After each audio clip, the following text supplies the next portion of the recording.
If you want to know who's going to win the midterms, you have to determine who's going to win the shutdown. And I think I know, but I have an inside scoop.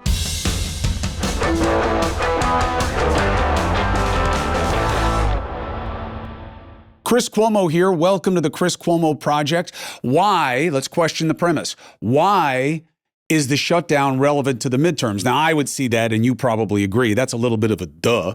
This is one of the major calamities that we've seen. If you look at the first Trump administration, that 30-some-odd day shutdown certainly loomed large in people's minds when Trump got cleaned in the first set of midterms. Why? Because no matter how cynical everybody is, no matter how much division is forced on us, and I do believe that because I'm different, right? And I am disruptive of the norm that we're all supposed to think everybody hates each other. I don't believe it. I think it's exaggerated because people get paid to exaggerate it. The algorithms, the monetizers, the influencers, I think that's how they're getting paid. So that's what they're selling. However, shutdowns matter. Why? There is an expectation that you will do something because you promised me to do something. And I think the idea of, what I promised you I would do is resist. I will oppose. I don't know that it gets it done, certainly for Democrats, okay? So I have enlisted our friends at Kalshi, because they are the largest U.S. prediction market. Now, remember, these are real money markets, right? People who are trading on what they think will happen. And I honestly, pun intended, think there's real currency in that for our analysis.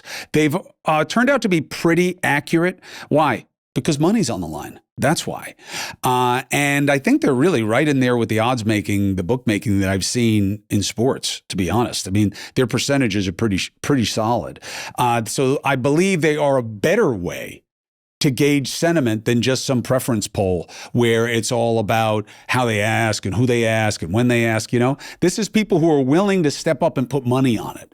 I think there's value in that. Again, pun intended. So the first question for me is to look at, so you've got the shutdown, you've got midterms, which is House and Senate. All right. So we'll look at all of them. First, you have the shutdown itself. Now, I believe that looking at the belief about the duration of the shutdown is interesting because why? Well, you're going to set it again. So why? There's several reasons why I think this is a good one. How long will the government shutdown last? Okay. The amount of time that it's going to last has been going up. Okay. Why? Because it doesn't seem like there's a lot of energy in fixing it because our politics has become based on problems and who is to blame and what is worse versus being known as someone who can solve, who can fix, who can do. Problems work better in our politics right now than solving them. So there is a consistency in that, even though we're weeks in or whatever. We had one that was over 30 days in the first Trump term. So that's not a bad baseline. And that's why you see right now the forecast is up around 45 days. Why? Because it's a biblical number. No, because you know what happened the last time, and it seems like it's worse this time. Even though I must say, last time was about a really controversial issue, which was immigration. That was the first shutdown, right? The money for the wall, which remember, Trump loves to tell you, and the Republicans and the MAGA guys love to tell you that they won that shutdown. They didn't get the money for the wall. They didn't get the money for the wall. And by the way, I was happy about that. Why? You like open borders. That's stupid. Why? Because I like real change. And we were never a wall away from safety. The reason that the southern border is more secure now than during the Biden administration is choice, not a function of construction. It's not because there's a wall that's keeping them out. Is that part of it? Yeah, but it's the lesser part of it. The real part of it is what? Enforcement. They haven't even changed the rules, by the way. Why? Because Congress doesn't want to solve the problem. And a president can't create the rules. They can only enforce the rules. And they are enforcing more. And that takes us into ICE and all that drama, right? Which I believe is unnecessary. And you didn't see it during the Obama administration, even though they were deporting a lot more people. Of course, they were doing it at the border. But it was also about how it was being explained. right? This is punitive. This is otherizing. There's a xenophobic aspect to this. And as I said on my show, and I'll say it again, I don't believe they're just cutting fat. They're not just catching the criminals, the bad hombres that the president tells us are representative in our immigrant community. I think they're cutting muscle. I think they're cutting people who entered the country the wrong way, but have done everything right since then, who are needed in their communities and valued in their communities. And that's why communities are pissed off. I don't think they're pissed off because they want crime. I don't believe that. I think it's stupid and it's self-destructive. I don't think that's what it is. I think it's about how this is being done and what they believe this country is about, which is, fundamentally that we give people a chance here, even if they don't completely deserve it. So how is that reflected in the Kalshi markets? All right, well, they think it's going to go more than 39 days. Do I think they're right? I'm taking no on that. Why? Because I'm an optimist and I have hope that these guys see that it's hurting them. You got to think about salary cycles and about the expansion of the pain. Okay. And the more the pain expands, the more the politicians, I think, will be blamed for that pain. And they'll see that it's kind of netting to neutral between Democrats and Republicans and the kind of we hate all of you. And the more that this gets cast as a projection the way I am onto the midterms, I think that will be a catalyst that'll keep it from going as long as is suggested in this market. So my money would be on no. Now, am I good at political analysis? Yes. Am I a good gambler? No. And they are very different things. I can explain to you why we are where we are. I can explain how we got here. But where we're going to go, I don't know. I'm not great at it. That's why I'm fascinated by this. Okay. So here's the proposition. If the ongoing federal government shutdown starting October 1st, I agree, lasts for above 40 days and they time it out for you, then the market resolves to yes. The outcome will be verified from the U.S. Office of Personnel Management. I also think that's kind of cool too, that they give you the parameter of what will decide it, because some of this stuff could be soft in terms of, if you're betting on like who's going to win, then like, duh, obviously you're going to have an outcome. But if you're betting like, if people are making money off, do you think the economy is going to be higher or lower than it is right now? Well, by what metric? You know what I mean? So it's good that they give you the parameters. That's a smart part of this market.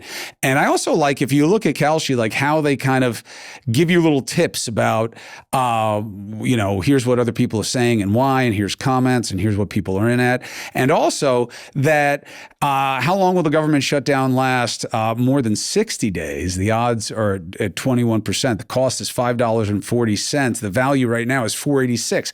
See, now that's really interesting. So you can make money one of two ways, which is one, there's a market and there's a sub-market. So there's the market of how long is it going to be? And you're betting on it, right? That's a straight line bet. Then you have the sub-market bet, which is if you're getting close to being right on a bet, somebody may want to buy that bet from you. There is a value in that this could wind up being right. So if you buy low, as it starts to trend high, someone may come in and take it. Right now, that particular trade is trading at a discount. I think it should be at a steeper discount than that. But what do I know? All right. So that is on the issue of how long will the shutdown go, which is the precursor for me to understanding the midterms. Why? Okay. My theory on the midterms is, yes, presidential administrations are set up to take a loss in the first cycle of midterms traditionally. There are very few who have not. Now, second-term president versus first-term president changes that a little bit, but the tendency is still that in the first term, there's an adjustment. Why? Because it's binary. And part of that is going to be pendular swings back and forth. And I guess as a culture, we somehow believe that is how we balance. I don't see it that way, but I think maybe that is how it is seen. All right. So if we look at the House and we go to Kalshi for where that smart money is on it, why are they saying the Democrats 58-42? Well, I think a big part of it is the historical value of how it's usually gone in the past. But It this is close for a reason, right? 58-42, you can say that's not that close. Well, it's close enough. For Republicans to be at 42% a chance of winning the House. Why? Because our politics have gotten so extreme, right? That you never know what's going to wind up being dispositive. And what should be dispositive? The economy should be dispositive. Takes us back to the shutdown. If the economy is dispositive, well, the economy is seen as how? Well, it ain't going to be Wall Street, okay? Well, how's it going to be seen? I think it's going to be the pocketbook economy. I think it's going to be prices. And the tariffs are going to be the big risk factor for Trump. Why? Because while they were a flex to his base of being tough on people who have not been good to us, that's the premise. I'm not saying I agree with it, but that's the premise. You did us dirty, now I'm doing you dirty. Okay? Revenge, basically, right? I'm going to get us better deals. If he doesn't get you better deals, and remember, this is not something he can bullshit you on. Why? Because the truth is going to be in the prices. The truth is going to be on the prices. And there's going to be so much economic indicia of what the impact of the tariffs have been that even though usually in economic analysis, it's always, well, you could look at it this way, you could look at it that way. You could look, milk is milk. Gas is gas, eggs are eggs, mortgages are mortgages, etc., etc. And as you look at these things, you will be able to decide for yourself, which is good if you're a critical thinker. So Democrats have the edge. Why? Because it's the first midterm cycle in a presidential election where a Republican is in there, and usually there is reaction formation. But what's the X factor here? The tariffs. For me, the tariffs, which is why what? They never talk about tariffs. And the Democrats keep taking the bait and being distracted by all this other shit that's going on, the lawfare and the foreign affairs and all these little side cultural issues with ICE and all that and the democracy stuff and the violence, that they don't talk about tariffs either. Support comes from Beam. We have to find ways to deal with what is burning us out. Working so hard all the time. Home isn't even safe anymore, right? Everybody's working when they're home as long as they have their phone. So what do we need to do? We need to find a way to rest. Beam's Dream Powder, okay? Cuomo family tested and approved. 3 generations are now using it. It is a natural sleep blend. Nothing crazy. It's not a drug. You don't wake up like, oh, did I just get off the red eye? With science-backed ingredients, okay? Reishi, magnesium L-theanine, apigenin, melatonin, in the right combinations, in the right amounts, Dream helps you have restful sleep. How do I know? Because I use it. And since I've started using it and my family started using it, I have that surprise feeling more often. What is that? Oh, I had a good sleep. I feel rested. Okay? And I'm not drinking coffee like it was my life's blood the same way. And I'm not the only one. Beam's Dream Powder has improved 17.5 million nights of sleep for people all across the country. For a limited time, Beam is giving my listeners their best offer yet, up to 40% off. So, with my discount code, Cuomo, you can't forget that, you can get their best-selling Dream Powder for just $39. Go to shopbeam.com/Cuomo and use the code Cuomo at checkout. You will get up to 40% off. Now, that's it. Another big indicator of the economy is healthcare. Why? It's a huge nut. Huge nut. After your primary living expense, rent or mortgage, it's healthcare. So where is the pricing on that? Do tariffs affect that? Not in the same way. It's collateral to that market. Why? You know, that's a deep discussion. Why? Because health insurance is not just an industry that is about providing you care and how much they have to spend on it versus how much they get paid.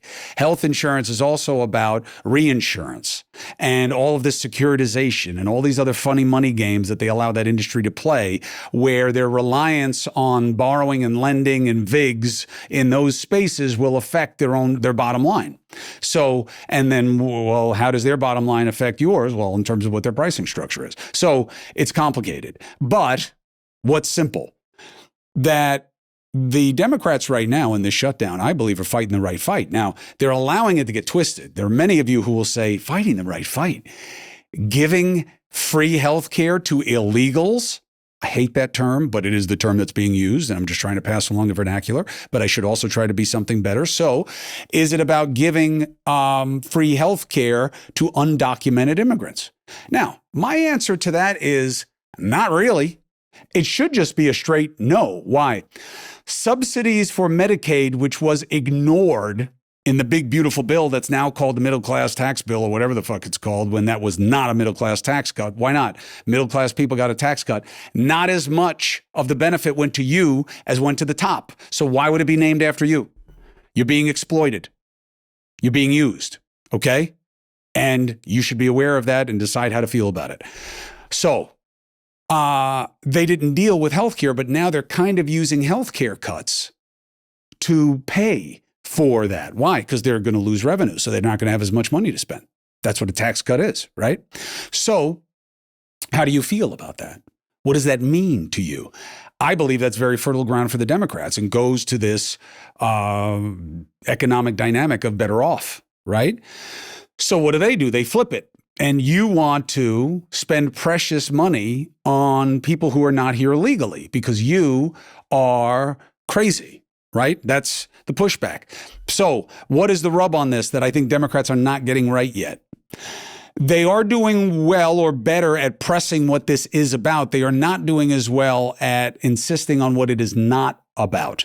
Federal money can't go to health care for undocumented immigrants by law. So how is this an issue? Because two ways. One, states get reimbursed for what they spend with their money on that population for emergency care that is needed, because that is also a law in all these states that you have to provide emergency care. You can't let someone die when they come to your ER. Okay? So the federal government has been reimbursing, and that rate had gone up because of COVID. So now they want to bring it back down. Secondly, they also, especially like a state like California, played with funny money on this, where they started charging a new tax to providers that they actually paid them back for, and then asked for reimbursement of that tax money that they actually paid themselves to the provider as a reimbursement for money they had to spend on emergency services. Wow, is that complicated? I know. But so that's what it is. Do you need to understand it that way? Not necessarily. What you need to understand is it's a little fuzzy, but not that fuzzy so that Democrats should not do what I'm about to suggest, which is fight the good fight on Medicaid subsidies for people who aren't making enough to afford health care and need the ACA, which you keep saying sucks, but you won't make it better because you want it to be bad and you have nothing better. So fight that fight.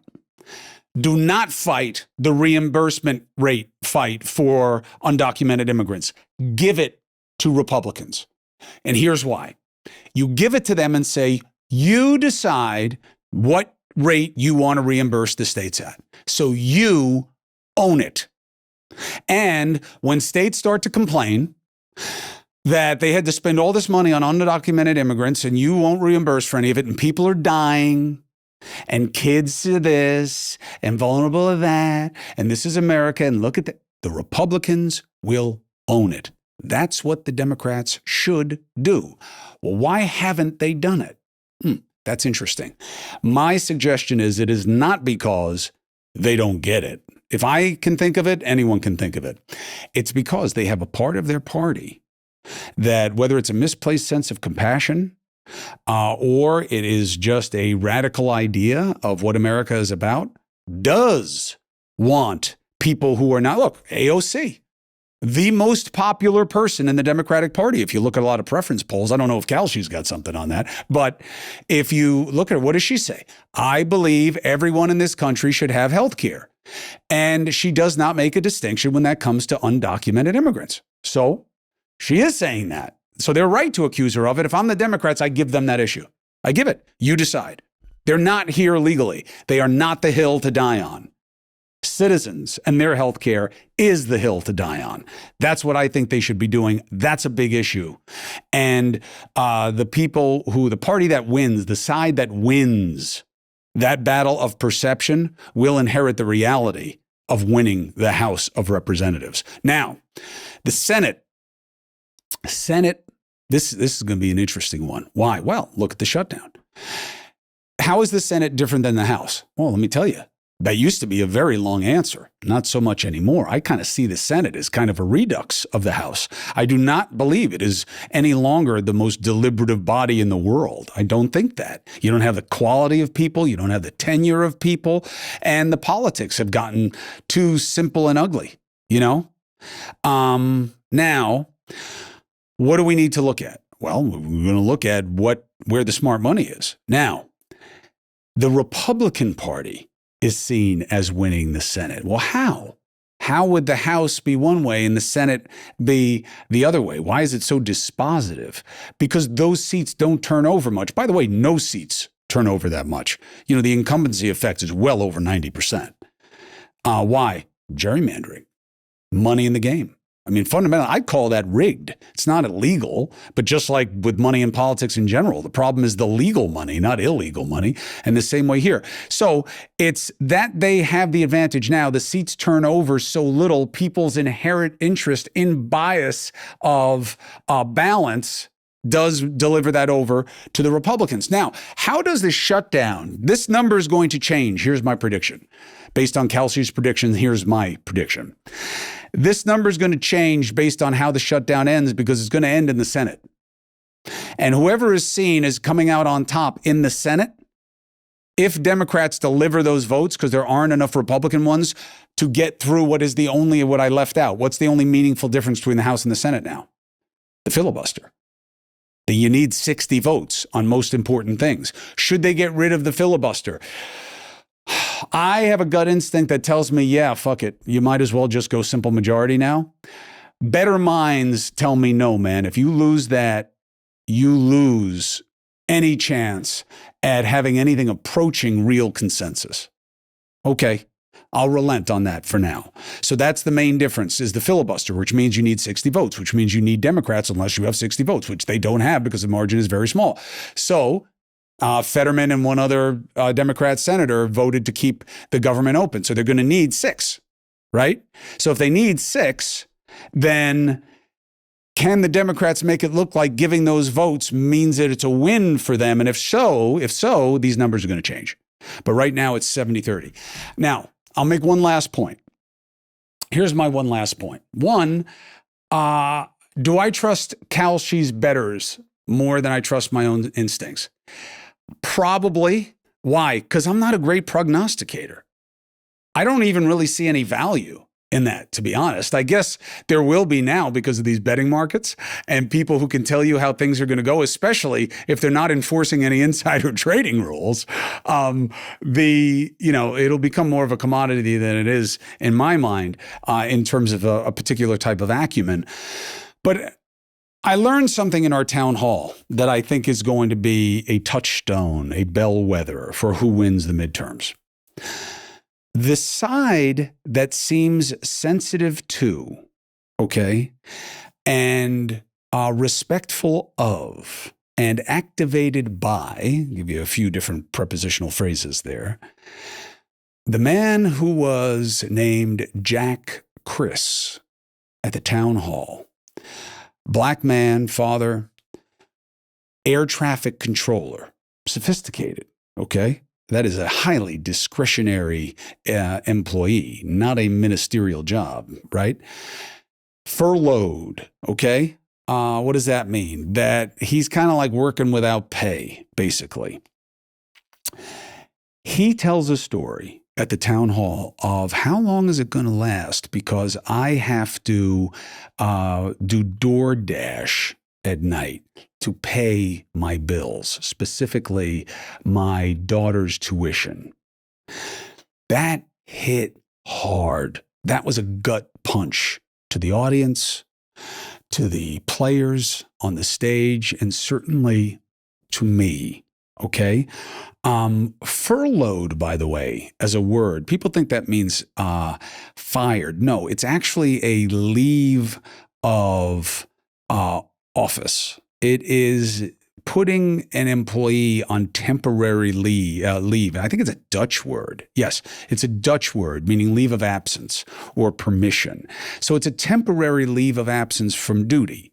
It's like forced vacation, but you're not paid. Okay, so you're not working, but you're not making money, and you're working to make the money, right?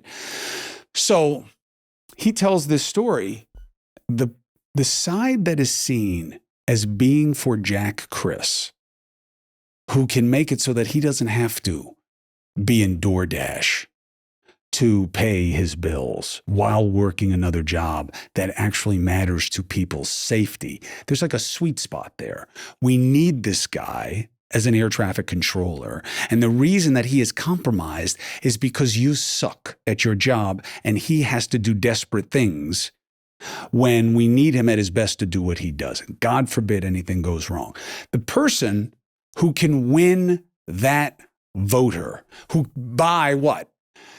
By not just winning him, but winning people who are sensitive to or relate to his problem, either through personal experience or through preference, that they care about what is happening to people like him.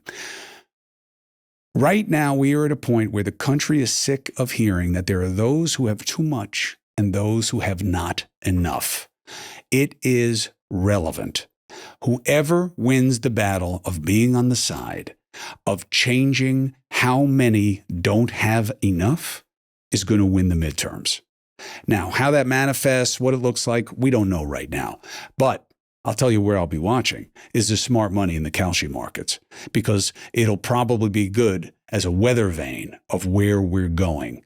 And we'll be watching it together over time. So midterms are coming. They're not tomorrow. A lot can change. And yet it is the most fundamental thing. Why? If the Democrats win the House of Representatives, the Trump administration is functionally over except for chaos. He will never pass another piece of meaningful legislation, which means what? There can't be legal immigration change. The dreamers are fucked unless it's a deal that the Democrats like, right? Which could be a good thing. But it means that he won't get it done by legislation, which means what? He's going to keep forcing it through executive actions. He's going to do lawfare. He's going to do all these other things. And it's going to be a real shit show. So that is very threatening to Trump, I would argue, if he sees his legacy and his success as a function of what he gets done in terms of for people like Jack Criss versus what he gets done for people versus what he gets to do to people. Lawfare, vengeance, right? That's the question that is before us. We'll watch the smart money. We'll figure it out together. But I'm telling you, the way we're framing it is worth thinking about it going forward.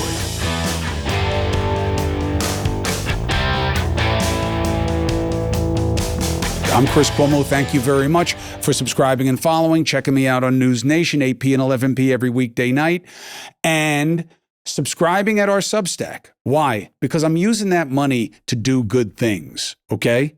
Like what? Like help out Jack Criss. Like what? Like help out my friend Arwa Damon with her organization Inara that is helping the kids who are affected by the war.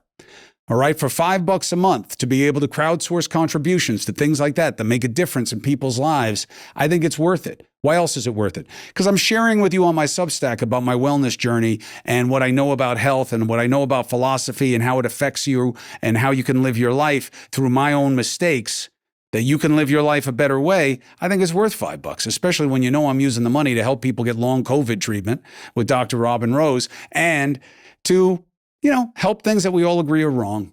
So I'll see you there. That's why I'm selling that free agent gear, to kind of encourage you to wear your independence. I'm thinking of doing a shirt that says, I am different.